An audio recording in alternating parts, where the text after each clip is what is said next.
I'm scared to go back because one, that my passport still says a female on it.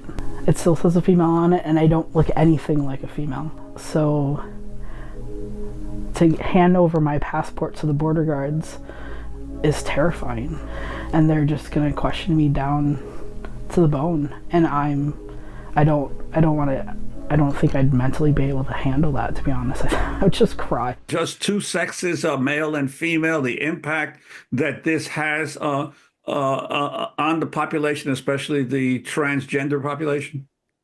I mean, it's a highly ill-informed and uninformed position for them to take.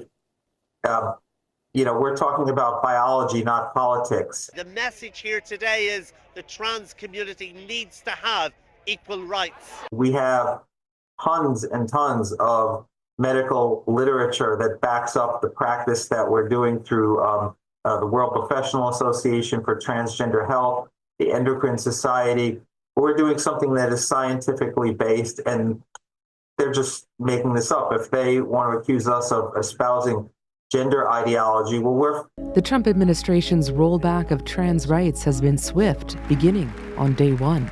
As of today, it will henceforth be the official policy of the United States government that there are only two genders, male and female. We're following science, and they're the ones that are really espousing gender ideology.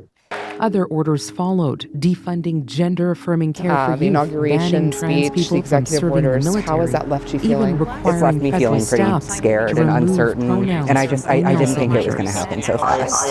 I didn't think so much was going to happen so fast, and it would be so bad. To go through, there will be deaths involved. One of the quotes from the young people at the protest the other day saying this was life-saving care. However, we also have to know that it is the Trump administration that is holding our entire medical system in the United States hostage to threaten people, to punish transgender people for simply existing. And it is obviously living in a situation that is catastrophic for transgender people of all ages, particularly transgender youth, with actions from the Trump administration almost every day targeting our community that represents less than 1% of the population. The lawsuit says Trump's actions, quote, unconstitutionally usurp congressional authority by withholding lawfully appropriated federal funds and violate the rights of trans youth by, quote, depriving them of necessary medical care solely on the basis of their sex and transgender status.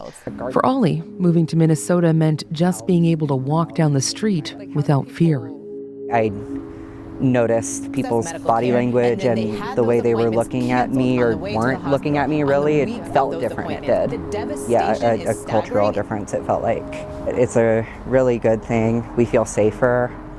To qualify for asylum in Canada, you must prove a well-founded fear of persecution based on race. It's so dystopian. We're living the Handmaid's Tale. Ollie doesn't want to have to move again, but if he starts to feel unsafe, he's keeping his options open. Where are you looking? Mainly Canada, because it's so close, and we've heard that the protections are better for people like us, or at least not so hostile. So Canada is probably the top of the list. Elliot grew up in Wisconsin and Arkansas, but 12 years ago, fell in love with a Canadian and started a family in London. But he misses his family back home. My mom, she wants me to come desperately bad. And this was the year that I was supposed to be going, I was going to go for Thanksgiving. We were going to try to make it for Christmas, all of us. And she said, don't come. And that's hard. It's hard when my mom, who, she watches the news, when she's like, don't come because it's not safe. That's really hard. This can't be real. This can't, right? It's so bizarre. We're in the United States of America, the most powerful country in the world. And its citizens are looking at asylum in other countries. Make it make sense.